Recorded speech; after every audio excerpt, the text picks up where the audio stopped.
በስመ አብ ወወልድ ወመንፈስ ቅዱስ አሐዱ አምላክ አሜን። ጸልዩ በእንተ ሰላመ ቤተ ክርስቲያን አሐቲ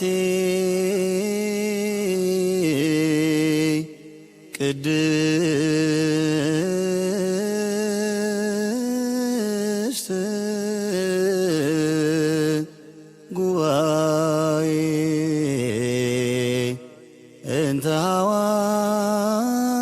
ሐዋርያት ርትዕት በኀበ እግዚአብሔር።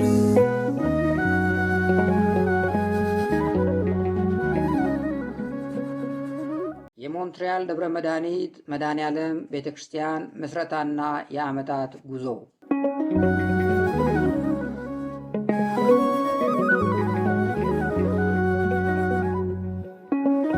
በጽሑፍና በቃል መረጃዎች መሰረት ኢትዮጵያውያን ወደ ሞንትሪያል ክቤክ ካናዳ ከተማ መምጣት የጀመሩት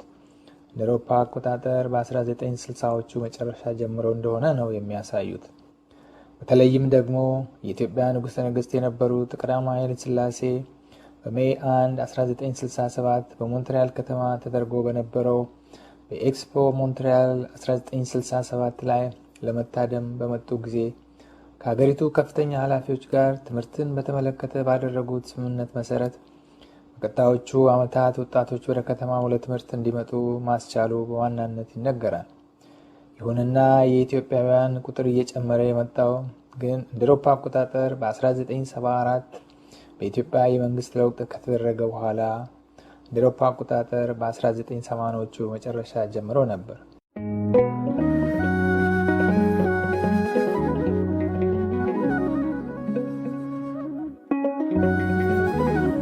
የሞንትሪያል ከተማ የሚገኝበት የክቤክ ክፍለ ሀገር ከሌሎቹ የካናዳ ግዛቶች በአብዛኛው ፈረንሳዮችና የፈረንሳይኛ ቋንቋ ተናጋሪዎች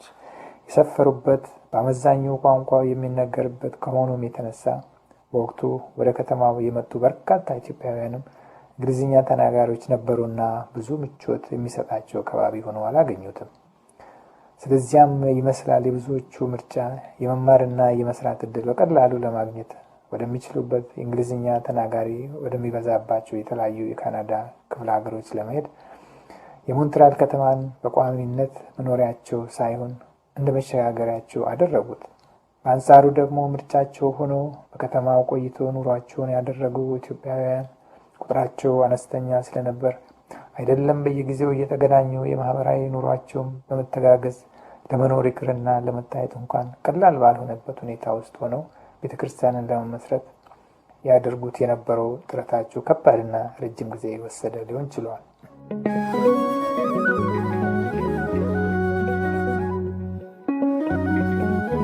ቀይ አድባሩን ሰፈር መንደሩን ከኋላው ትቶ በፍልሰት ከዘመድ አስማዱ ከአብሮ አደግ ጓደኛው እንዲያው በአጠቃላይ ከወጣበት ማህበረሰብና ከባህል ሃይማኖቱ ርቆ ተበታትኖ በሚኖርበት አይዞባይ እንኳን ሊያገኘው ሊያስበው አዳግቶት የብቸኝነት ቆፈን የጠነከረበት ኢትዮጵያዊ ተፈላልጎና በአንድነት መክሮ ዘክሮ በቋሚነት ሊያሰባስበው ወይም ሊያገናኘው የሚችለውን የመረዳጃ ማህበር እንደ አውሮፓ አቆጣጠር በ1990ዎቹ ለማቋቋም እንቅስቃሴዎችን ጀመረ። በዚያው መሰረት በማህበራዊ ህይወት ዙሪያ የተፈጠረውን የመሰባሰብ አጋጣሚ በመጠቀም በተለይም የኦርቶዶክስ ሃይማኖት ተከታይ የሆኑ ጥቂት ወጣቶች ግንባር ፈጥረው በየግለሰቡ ቤት እየተዘዋወሩ የህብረት ጸሎት ማዘውተር ያዙ። ከዚያም እንደ አውሮፓ አቆጣጠር ወርሃዊ ጃንዋሪ 1995 ምድር በበረዶ ተሸፍና በምትገኝበት በዚያ እንደ ልብ በማንቀሳቀሶ የሞንትሪያል ቀዝቃዛ ክረምት ወቅት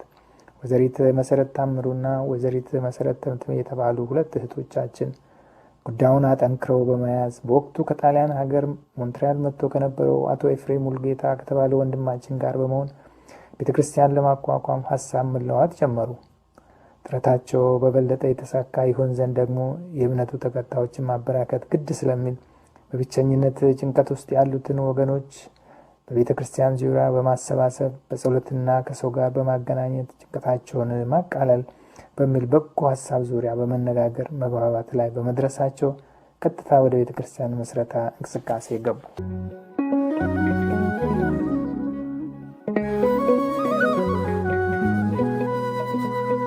አስፈላጊው ቅድመ ዝግጅት በማድረግና የሚያውቋቸውን የሞንትሪያል ነዋሪ ኦርቶዶክሳውያንን በቅርበት በማነጋገር የቤተ ክርስቲያን መስረታ የመጀመሪያው ውይይት መድረክ ቀደም ብሎ በተቋቋመው የኢትዮጵያውያን ማህበር ወይም ኮሚኒቲ ጽህፈት ቤት እንደ አውሮፓ አቆጣጠር በጃንዋሪ 14 1995 ቁጥራቸው ከ20 እስከ 30 ኦርቶዶክሳዊ ምዕመናን በተገኙበት የመጀመሪያውን መስራች ስብሰባ ተካሄደ። በውጤቱም ለመጀመሪያ ጊዜ ኃላፊነት ወስደው ሊያስተባብሩ የሚችሉ እህትና ወንድሞች በበጎ ፈቃደኝነትና በምርጫው ተሰየሙ። በዚህ መሰረትም አቶ ኤፍሬም ሙልጌታ ሊቀመንበር፣ አቶ ደበበ ሚሳ ዋና ጸሐፊ፣ ወይዘሮ ዙፋን መሐሪ ገንዘብ ያዥ፣ ወይዘሪት መሰረት ታምሩ ህዝብ ግንኙነት ሆነው ተመረጡ። በጊዜው ቅድሚያ ሊሰጣቸው በሚገቡ ነጥቦች በዋናነት ሳምንታዊ ጸሎት ማድረጊያ ቦታ ማፈላለግና የወንጌል ትምህርት መርሃ ግብር ማዘጋጀት ዙሪያም ውይይት ተካሂዶ አቶ ኤፍሬም ሙልጌታና አቶ ደበበ ኢሚሳ ኃላፊነቱን በበጎ ፈቃደኝነት ወሰዱ። በመጨረሻም ከተሰብሳቢዎቹ ለስራ ማስኬጃ የሚሆን ገንዘብ ተዋጥቶ ስብሰባው ተጠናቋል።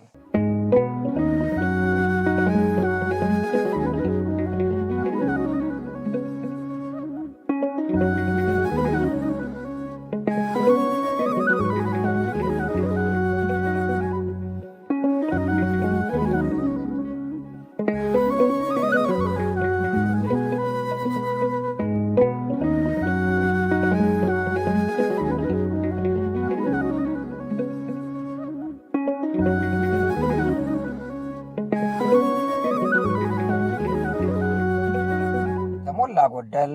የቤተ ክርስቲያን ምስረታ ቅድመ ዝግጅት ከተከናወነ በኋላ በጋራ ስርዓተ አምልኮት ወይም አገልግሎት ለመጀመር እንዲቻል የሚተባበሩ ወይም የሚከራዩ በሞንትሪያል አካባቢ የሚገኙ የክርስቲያን ቤተ አምልኮቶችን መፈለግ ተጀመረ። በዚያም መሰረት የመጀመሪያ የሆነውን የሶሪያ ቅዱስ ጊዮርጊስ ኦርቶዶክስ ቤተ ክርስቲያን ወይም ሴንት ጆርጅ ሲሪያን ኦርቶዶክስ ቸርች በ555 ጀንተሎን ኢስት ሞንትሪያል ላይ የሚገኘውን ለሻይና ቡና መመገቢያ የሚገለገሉበትን ምድር ቤት የሚገኝ አዳራሽን በመከራየት እንደ አውሮፓ አቆጣጠር በጃንዋሪ 22 1995 ጀምሮ ከረፋዱ 11 ሰዓት ኤም እስከ 1 ሰዓት ፒኤም የጸሎት መርሃ ግብር ማካሄድ ተጀመረ።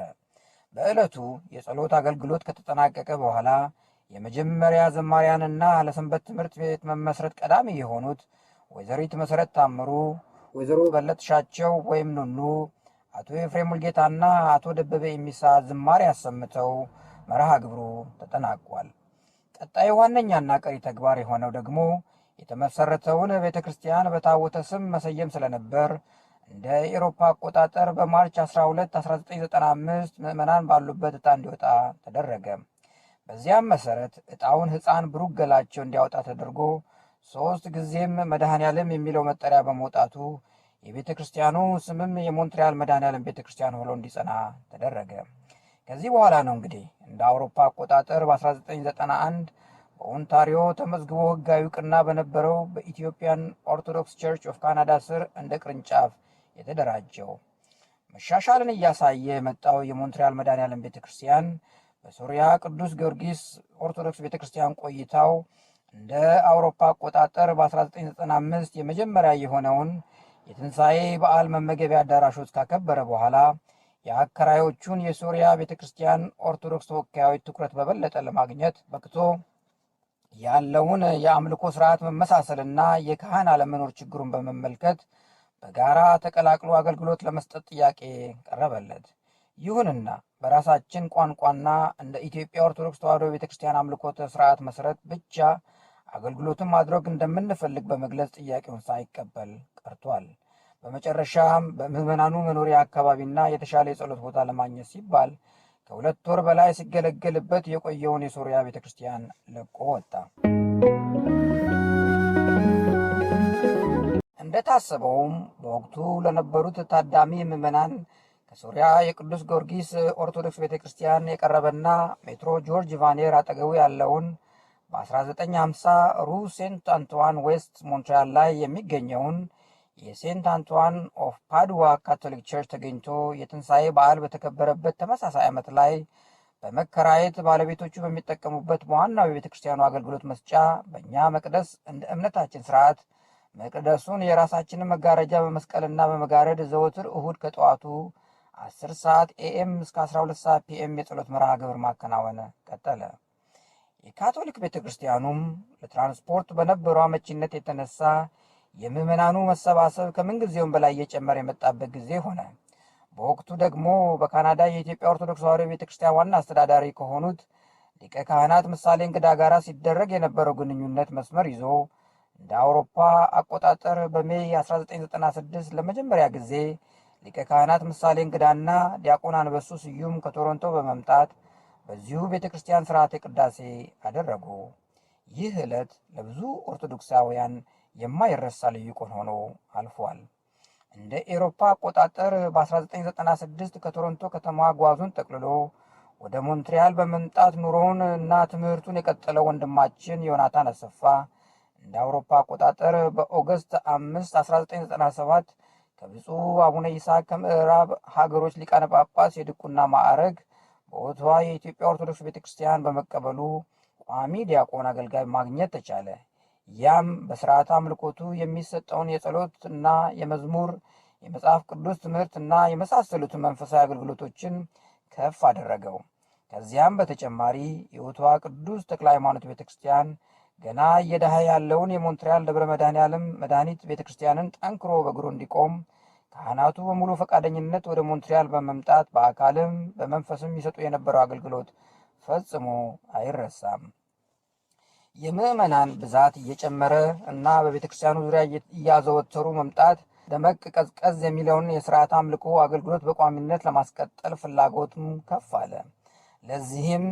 የራስ የሆነ ካህናና አመቺ የጸሎት ቦታ ወይም ህንፃ ቤተክርስቲያን ማግኘት የሁሉም የጊዜው ትኩረት አቅጣጫ ሆኖ ወደ ተግባራዊ እንቅስቃሴ ተገባ። በተለይ ካህን የማግኘት ጥያቄን ለበላይ አባቶች ለማቅረብና ለመወያየት በወቅቱ የቤተ ክርስቲያን ተወካዮች ወይም ተጠሪዎች የሆኑት አቶ ኤፍሬም ሙልጌታና አቶ ደበበ ሚሳ እንደ አውሮፓ አቆጣጠር ጃንዋሪ 1998 ወደ ቶሮንቶ በመጓዝ ለሊቀ ካህናት ምሳሌ እንግዳ ችግሩን አሳወቁ። በዚሁ ዓመት እንደ አውሮፓ አቆጣጠር በኤፕሪል 5 1998 አባ ብጻ ትእዛዙ ለሞንትሪያል መድኃኔዓለም ቤተክርስቲያን በቋሚ ካህንነት ተሰይመው ወይም ተመድበው ማገልገል ጀመሩ። ይሁንና በአንቶኒ ካቶሊክ ቤተክርስቲያን የማለዳ ጸሎት ቅዳሴ ለማካሄድ ሰዓቱ አመቺ ስላልነበር ሌላ የሚከራይ ቤተክርስቲያን ማግኘት ግድ ሆነ። እንደተፈለገውና እንደታሰበው እንደ አውሮፓ አቆጣጠር በኤፕሪል ወር 1998 ከማለዳው 6 ሰዓት ኤም እስከ 10 ሰዓት ኤም ግልጋሎት ሊሰጥበት የሚችለውን የቅዱስ ዮሴፍ ካቶሊክ ቤተክርስቲያን ፓሮዋዝ ሴንት ጆሴፍ በ550 አቬኑ ሪሽሞንድ ሞንትሪያል ላይ የሚገኘውን በኪራይ ተገኝቶ በካህንና ዲያቆን ለመጀመሪያ ጊዜ ማለዳ ጸሎት ቅዳሴ ተጀመረ። እንዳለመታደል ሆኖ ትልቅ ተስፋን ፈንጥቆ የነበረው ቋሚ የሃይማኖት አባት መገኘት እፎይታ በአባ ብጻ እንደ አውሮፓ አቆጣጠር ጁላይ 1 2001 ከሞንትሪያል ድንገት ለቆ መሄድና የግልጋሎት መስጫው የቅዱስ ዮሴፍ ካቶሊክ ቤተክርስቲያን መዘጋት ግጥምጥሞች ዳግም ቤተክርስቲያን ለማግኘት መሯሯጥ ውስጥ አስገባ።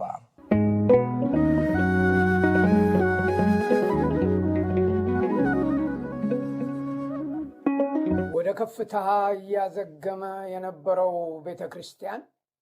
ካህኑንና ይገለገልበት የነበረውን ቤተክርስቲያን በአንድነት ካጣ በኋላ በሴፕቴምበር 2001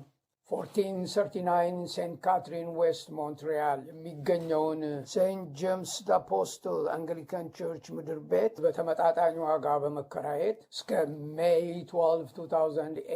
ስርዓት አምልኮቱን አስቀጥሎ ሳለ አከራዮቹ ለተጨማሪ አገልግሎት ቦታውን እንፈልገዋለን በማለታቸው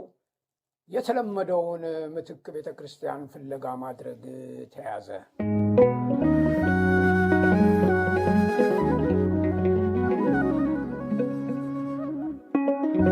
የተሰባሰበው ምዕመን እየደረሰበት ባለው የአከራዮች ተጽዕኖ ሳይበገር ከአንዱ ቤተ ክርስቲያን ወደ ሌላው እየተዘዋወረ የጋራ ጸሎቱን ላለማቋረጥ የሚያደርገውን ጥረቱን በመቀጠል እንደ አውሮፓውያን አቆጣጠር በሜይ 18 2008 ኖተርዳም ደግራስ በ4020 ሂንግስተን አቬኑ ሞንትሪያል የሚገኘውን ሴንት ኮሉምባ አንግሊካን ቸርች የሚገለገሉበትን አነስተኛ የጸሎት ክፍል በመከራየት የህብረት ጸሎቱን በየሳምንቱ እሁድ ማድረግ ጀመረ።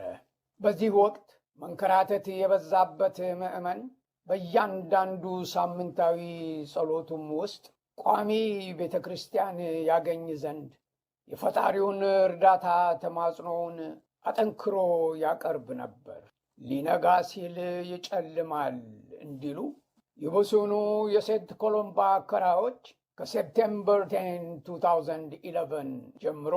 ቤተ ክርስቲያናቸው እንዲለቀቅ አሳወቁ።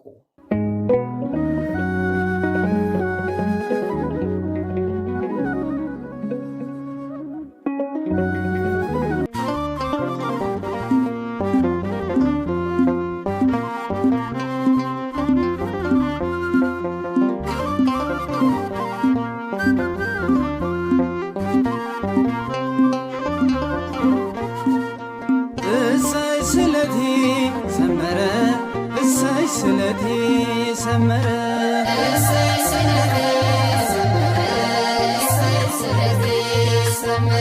ለኢየሱስ ክርስቶስ ነግሬው ነበረ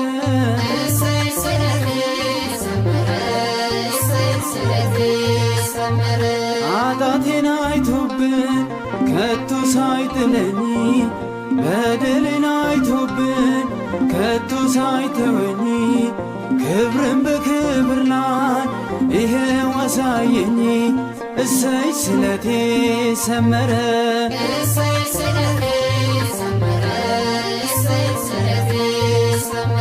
ለመድኃኔዓለም ነግሬው ነበረ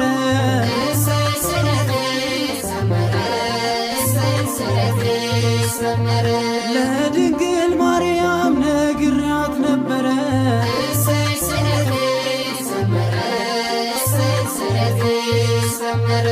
ያላቋረጠ የሚከራይ ቤተ ክርስቲያን ፍለጋ ፈተና ጽናቱን ያጎለበተው የመድኃኔዓለም ምእመን ጊዜው ደርሶ የራሱን ሕንፃ ቤተ ክርስቲያን ለማግኘት ተሰማራ። በዚያም መሰረት ብዙም ሳይቆይ ለማፈላለግ የተሰየመው ወኪል ወይም ሪል ስቴት ኤጀንት በ7905 አቬኒው ስቱዋርት ሞንትሪያል ላይ የሚገኝ የዩክሬን ካቶሊክ ቤተ ክርስቲያን ለሽያጭ መቅረቡን እና ግዢውንም ለመፈጸም ከ2 ቀናት በላይ እንደሌለ ስላሳወቀ በወቅቱ የነበረው የቤተ ክርስቲያን የሰበካ መንፈሳዊ ጉባኤ አስፈላጊውን መረጃ በመያዝ ጉዳዩን ለብፁዕ አቡነ መቃርዮስ በኢትዮጵያ ኦርቶዶክስ የኪቤክ ሊቀ ጳጳስና ለሊቀ ካህናት ምሳሌ እንግዳ በካናዳ የኢትዮጵያ ኦርቶዶክስ ተዋሕዶ ቤተ ክርስቲያን ዋና አስተዳዳሪ ጉዳዩን አሳወቀ። አባቶችን መቀመጫቸው ቶሮንቶ ከሆነው የዩክሬን ካቶሊክ ቤተ ክርስቲያን የበላይ ኃላፊዎች ጋር በመነጋገር አስፈላጊውን እገዛ በማድረጋቸው በ7905 አቬኒው ስቱዋርት የሚገኘውን ሕንፃ ቤተ ክርስቲያን በ490,000 ካናዳ ዶላር እንደ አውሮፓ አቆጣጠር በ2012 ሊገዛ ተቻለ። ለመጨረሻ ጊዜም ከክራይና ከጥገኝነት እንግልት በመላቀቅ ሙሉ በሙሉ እንደ አውሮፓ አቆጣጠር ጃንዋሪ 2012 ላይ 7905 አቬኒው ስቱዋርት ወደሚገኘውና የመጀመሪያው ቋሚ የሞንትሪያል ደብረ መድኃኒት መድኃኔዓለም ቤተ ክርስቲያን ሕንፃ በመግባት የሥርዓተ አምልኮ አገልግሎት በረጋ መንፈስ መካሄድ ቀጠለ። ይሁንና ለዓመታት ምድር ቤት ላይ ቤት በዚያ ሰዓት ቆዩ፣ ልቀቁ፣ ወዘተ የሚለውን ፈተና ጊዜው ደርሶ በእግዚአብሔር ፍቃድ ተወግዶ ኦርቶዶክሳውያን ያለ ስጋት እንዲሰባሰቡ ያስቻለውን ሕንፃ ቤተ ክርስቲያን የራስ ለማድረግ የታለፈበት ርብርቦች እና ውጣ ውረድ ተገዛ እንደሚለው ቃል ቀላል አልነበረም። በወቅቱ ገና ራሱን ለማደራጀት ይውተረተር የነበረው ቤተ ክርስቲያን የገንዘብ አቅሙ አይደለ ከባንክ ብድር አግኝቶ ለመግዛት እንኳን መስፈርቱን ለማሟላት ጨርሶ ዝግጁም ብቁም ባልነበረበት ጊዜ ነበር ፈቃደኛ የሆኑ 6 የቤተ ክርስቲያን ምዕመናን የመኖሪያ ቤታቸውን ካርታ በጋራና 2 የሚሆኑ ደግሞ የገንዘብ መያዣ 135,000 ሰጥተው የባንክ ብድር ማግኘት ተችሎ ለመጀመሪያ ጊዜ ከተከራይነት አዙሪት ወጥቶ ባለቤት ለመሆን የነበረው ህልም እውን ሊሆን የቻለው የማንም ጣልቃ ገብነት ሳይኖርበት በራሱ ስርዓት አምልኮ እየተመራ እምነቱን መለማመድ ያዘወተረው ምእመን ከምንጊዜውም በላይ እየተሰባሰበና እየተዋየ በብዙ አቅጣጫ ራሱን ማጠናከር በመጀመሩ በተለይ ያለበትን የባንክ ዕዳ ለመክፈል ይተጋ ያዘ። በዚያው መሰረት ባደረግነው ከፍተኛ ጥረት በ5 ዓመት ውስጥ የነበረውን ጠቅላላ ዕዳ እንደ አውሮፓ አቆጣጠር በፌብሩዋሪ 4 2017 ሙሉ ለሙሉ አጠናቆ በመክፈሉ ውጤቱን እንደ አውሮፓ አቆጣጠር በኤፕሪል 5 2017 የመድኃኔዓለም ንግስ በዓል አከባበር ወቅት ለእመኑ ለማብሰር በቅቷል። የህንፃ ቤተ ክርስቲያን ባለቤት ለመሆን የበቃውና ለዓመታት ላይታች ስል የከረመው ምእመን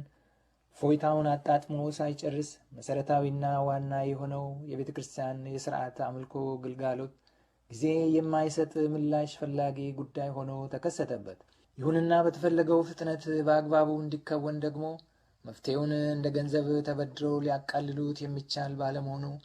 የሞንትሪያል መድኃኔዓለም ቤተ ክርስቲያን ምእመንና የሰንበት ትምህርት ቤቱ መዘምራን ቋሚ ካህን በቤተ ክርስቲያኑ ባልነበረበት ጊዜ በየሳምንቱ በሰንበተ እሁድ ጠዋት ቤተ ክርስቲያን በመገናኘት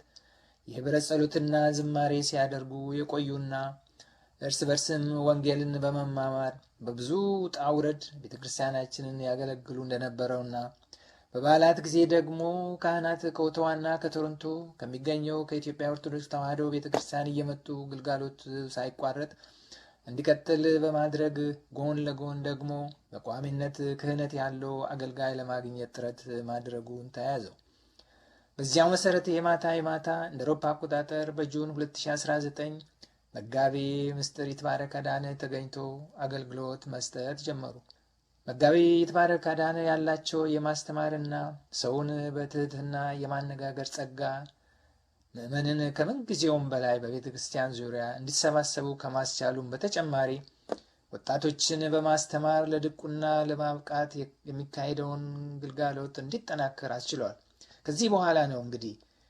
የችግር ጊዜ መጠጊያ የሆነው የመጀመሪያው በ7905 አቬኒው ስቱዋርት ላይ የሚገኘው ህንፃ ቤተ ክርስቲያን ብዛቱና ፍላጎቱ እየጨመረ ለመጣው ምእመን እንደ መመገቢያ አዳራሽ፣ የልጆች ማስተማሪያ ክፍል፣ የሰበካ ጉባኤ ቢሮ ወዘተ የሌለው ስለነበረ ዕዳው ተከፍሎ እስከሚያልቅ ድረስ ጎን ለጎን ለ12 ዓመታት የተሻለ ህንፃ ቤተ ክርስቲያን ሲፈለግ ቆይቷል።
በእነዚህ ዓመታት በሞንትሪያል ከተማ ውስጥ ለግዢ የቀረቡ በርካታ ህንፃ ቤተ ክርስቲያናትን የታየ ቢሆንም 6980 አቬኑ ፓፒኖ የሚገኘው ህንፃ ቤተ ክርስቲያን ግን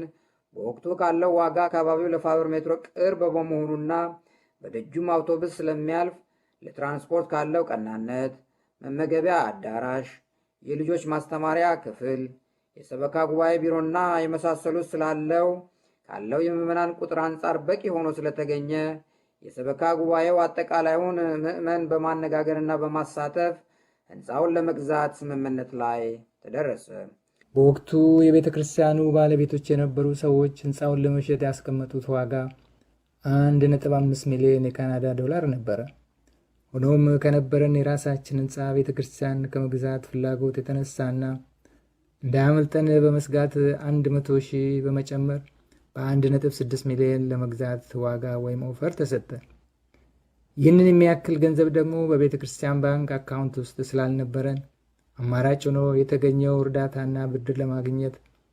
ከቤተ ክርስቲያን አባል ምዕመንን ጀምሮ የኦታዋና ቶሮንቶ እህት ቤተ ክርስቲያናትን እና ግለሰቦችን እገዛ እንዲያደርጉ በየአቅጣጫው ዘመቻ ማካሄድ ነበር። በተደረገውም ከፍተኛ እንቅስቃሴም ብድር ማግኘት በመቻሉና ከሻጮችም 50,000 የማስጠገኛ ቅናሽ በመገኘቱ መጨረሻ 6980 አቬኒው ፓፒኖ የሚገኘው ህንፃ ቤተ ክርስቲያን በ1,550,000 በሆነ ዋጋ በሞንትሪያል መድኃኔዓለም ቤተ ክርስቲያን ስም በኖቬምበር 24 2023 ተገዛ። ምንም እንኳን ከምዕመኑ አቅምና የወቅቱ ፍላጎት አንጻር ቤተ ክርስቲያኑ በቂ ሆኖ ቢገኝም ህንፃው ያረጀና አጠቃላይ እድሳት የሚያስፈልገው መሆኑ እንደተጠበቀ ሆኖ የቤተ ክርስቲያኑ አገልግሎት እንዲቀጥል ግን ቤተ መቅደሱን፣ ቤተልሔሙን፣ አውደ ምሕረቱን፣ አዳራሹን፣ ወንበሮቹን፣ የቴሌቪዥንና የድምፅ ማጉያዎቹን ወዘተ በኦርቶዶክሳዊ ስርዓተ ህንፃ መሰረት መገንባት ስለሚያስፈልግና በተጨማሪም የሰንበቴ ቤቱን ማዕድ ቤት እድሳት በአንድነት ለ3 ወራት በሚገኙ ቅዳሜና እሁድ ያለማቋረጥ በተደረገ ርብርቦሽ ህንፃ ቤተ ክርስቲያኑን ለአገልግሎት ዝግጁ ማድረግ ተቻለ። በዚያም መሰረት እንደ አውሮፓ አቆጣጠር በኤፕሪል 5 2024 በመድኃኔዓለም ንግስ በዓል በርካታ ካህናትና ዲያቆናት እንዲሁም የኦታዋና የቶሮንቶ የኤርትራ ኦርቶዶክስ ቤተ ክርስቲያን ምዕመናን በተገኙበት በአቡነ ዲሜጥሮስ አማካኝነት ተባርኮ ታቦቱ ወደ መንበሩ ገባ።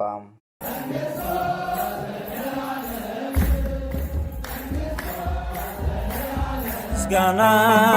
ክብር ምስጋና ምስጋና ክብር ምስጋና ምስጋና ክብር ምስጋና ለእግዚአብሔር ይገባልና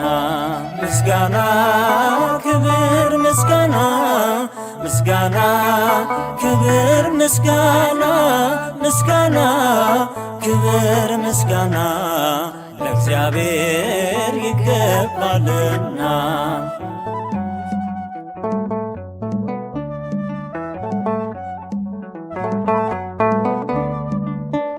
የማይለወጥ እውነት ነው ፍርዱ እግዚአብሔር ቅን ነው ሁሌም መንገዱ ሊያበድር እንጂ ማያበድሩት ዘወትር ቅርብ ነው አምነው ሲጠሩት ምስጋና ክብር ምስጋና ምስጋና ክብር ምስጋና ምስጋና ክብር ምስጋና ለእግዚአብሔር ይገባልና ምስጋና ክብር ምስጋና ምስጋና ክብር ምስጋና ምስጋና ክብር ምስጋና ለእግዚአብሔር ይገባልና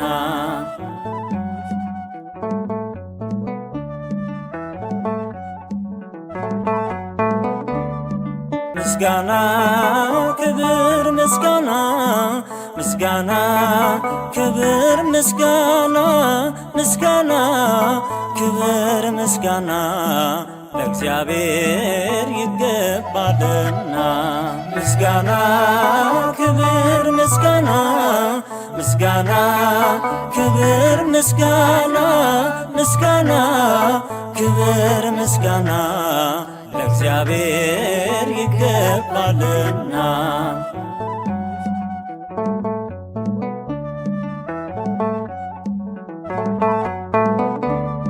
ምስጋና ክብር ምስጋና ምስጋና ክብር ምስጋና ምስጋና ክብር ምስጋና ለእግዚአብሔር ይገባልና ምስጋና ክብር ምስጋና ምስጋና ክብር ምስጋና ምስጋና ክብር ምስጋና ለእግዚአብሔር ይገባልና